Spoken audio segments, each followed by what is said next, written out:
dalam lanjutan tentang sel pada minggu lalu. Sekarang kita akan melanjut materi kita, yaitu tentang transport melalui membran. Di mana transport melalui membran ini masih daripada bagian tentang sel. Dan transport melalui membran ini merupakan sesuatu reaksi yang terjadi di dalam sel. Oke, sekarang kita lihat bahwa fungsi membran sel antara lain sebagai pengatur keluar, maksudnya perpindahan molekul atau ion melewati membran dengan dua macam. Yang pertama, ada transport pasif. Transport pasif adalah perpindahan molekul atau ion tanpa menggunakan energi sel. Perpindahan molekul terjadi secara spontan dari konsentrasi yang tinggi ke konsentrasi yang rendah. Contohnya ada yang disebut dengan osmosis, difusi, dan difusi terfasilitasi. Yang kedua, ada transport aktif. Transport aktif adalah perpindahan molekul atau ion dengan menggunakan energi dari sel itu. Perpindahan tersebut dapat terjadi meskipun menentang konsentrasi. Contoh daripada transport aktif adalah pompa natrium, kalium, endositosis, dan eksositosis. Nah, dari contoh-contoh pada transport pasif dan transport aktif akan kita pelajari pada berikut. Sekarang kita lihat yang pertama adalah difusi. Difusi adalah penyebaran molekul zat dari konsentrasi atau kerapatan yang tinggi ke konsentrasi yang rendah tanpa menggunakan energi. Ini dia gambar daripada perpindahan difusi. Pertama, bola molekulnya itu, ini pada bagian kiri kita, lalu sebagian itu akan berpindah melalui daripada membran. Membran itu berada di tengah-tengah ya anak-anak ya, ini dia. Nah, lalu jumlah daripada kiri dengan kanan itu sama. Antara kiri dengan kanan sama. Lalu dari kiri dengan kanan itu akan mengalami perubahan, perpindahan. Nah, itu berubah warna yang pada bagian kiri. Selanjutnya, pada bagian kiri masuk juga atau berpindah juga dari konsentrasi tinggi ke konsentrasi yang rendah. Mana konsentrasi tinggi? Yang memiliki warna, ini dia. Sedangkan konsentrasi rendah ini. Lalu begitu juga dengan sebaliknya, dari konsentrasi rendah atau pada warna yang hijau tadi akan berpindah ke kanan. Kanan berpindah kiri, kiri pindah ke kanan. Lalu yang kedua ada osmosis. Osmosis adalah perpindahan ion atau molekul air dari pelarut dari kerapatan tinggi ke kerapatan rendah dengan melewati suatu membran. Osmosis dapat didefinisikan sebagai difusi lewat membran.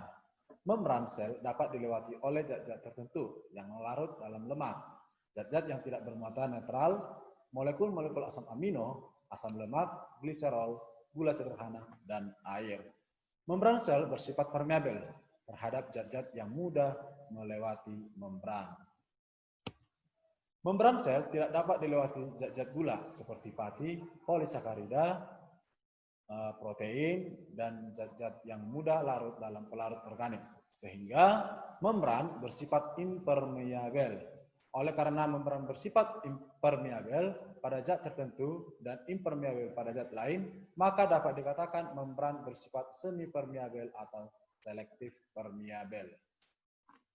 Inilah yang terjadi pada peristiwa osmosis. Bisa kamu lihat yang terjadi pada reaksi ini. Oke, kita lanjut. Sekarang potensial osmotik. Proses osmosis berlangsung dari larutan yang memiliki potensial air yang tinggi menuju larutan dengan potensial air rendah. Potensial air adalah kemampuan air untuk berdifusi yang nilainya dalam satu tekanan. Potensial air bisa disingkat dengan PA, sedangkan air murni adalah 0 atmosfer. Besarnya PA atau potensial air larutan tergantung pada potensial osmotik atau PO dan potensial tekanan atau PT. Maka PA sama dengan PO tambah PT. Kalau dibaca, potensial air yaitu dengan PA sama dengan PO atau potensial osmotik ditambah potensial tekanan atau PT. Nah, berikutnya, potensial tekanan suatu larutan adalah tambahan tekanan yang dapat meningkatkan nilai potensial airnya. Tekanan turgor adalah tekanan balik dari dinding sel terhadap tekanan air sel. Tekanan turgor menyebabkan tumbuhan menjadi tegak dan segar. Jadi, proses daripada tekanan turgor tadi disebut dengan turgoritas. yang menyebabkan tumbuhan menjadi tegak dan segar tadi. Rumus untuk menghitung besarnya tekanan osmotik. Apabila sel dimasukkan ke dalam larutan hipertonis dibandingkan sel tersebut, maka air di dalam sel akan mengalami osmosis keluar sel. Sel akan mengalami krenasi yang menyebabkan sel keriput karena kekurangan air.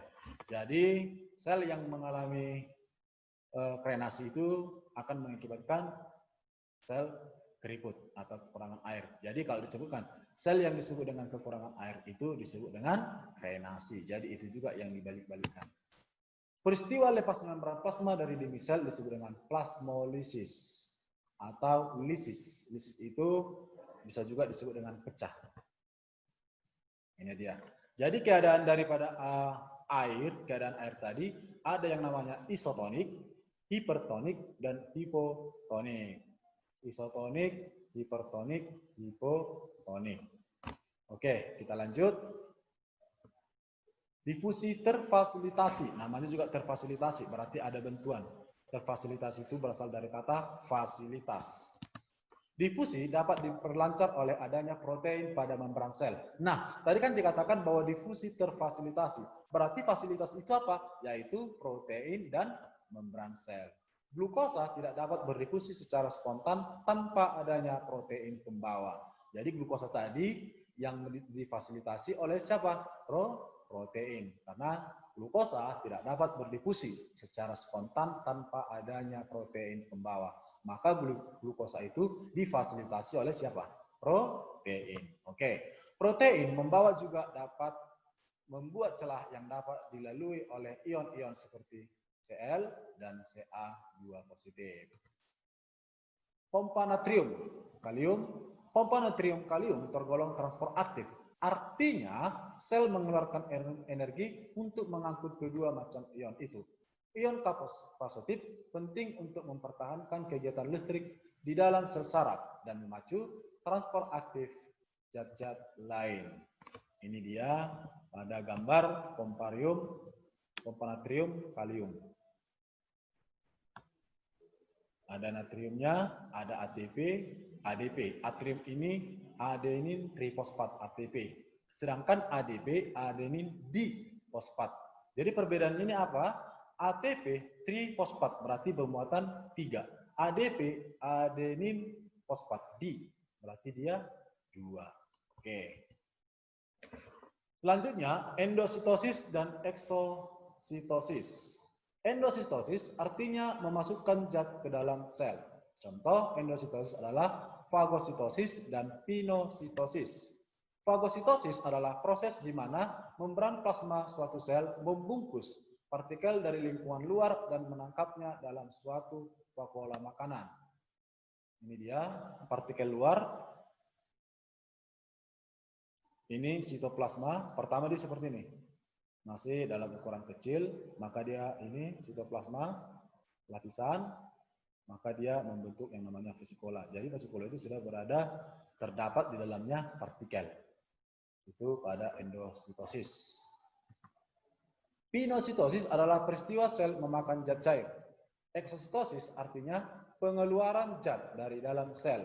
Contoh eksositosis adalah proses pengeluaran zat dari dalam sel-sel kelenjar pada peristiwa sekresi. Proses endositosis dan eksositosis tergolong transport aktif dan dapat melawan gradien kadar yang tinggi. Nah, ini dia proses penggerakannya.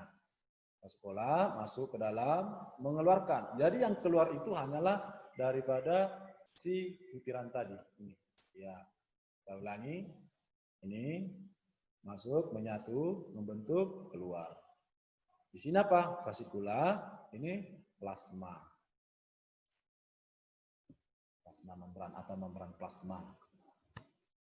Oke, itulah materi kita untuk hari ini. Untuk tugas-tugas anak-anak kami, di sini sudah Bapak tampilkan soal sebanyak 5. Jadi, tolong kamu kerjakan soal ini. Kalau sudah kamu siapkan nanti, langsung dikirim hasilnya ke Google Classroom atau CR Classroom. Oke, mungkin hanya itu yang bisa Bapak sampaikan. Saya ucapkan banyak terima kasih. kasih dan tetap semangat. Sampai jumpa di lain waktu kemudian. Dadah.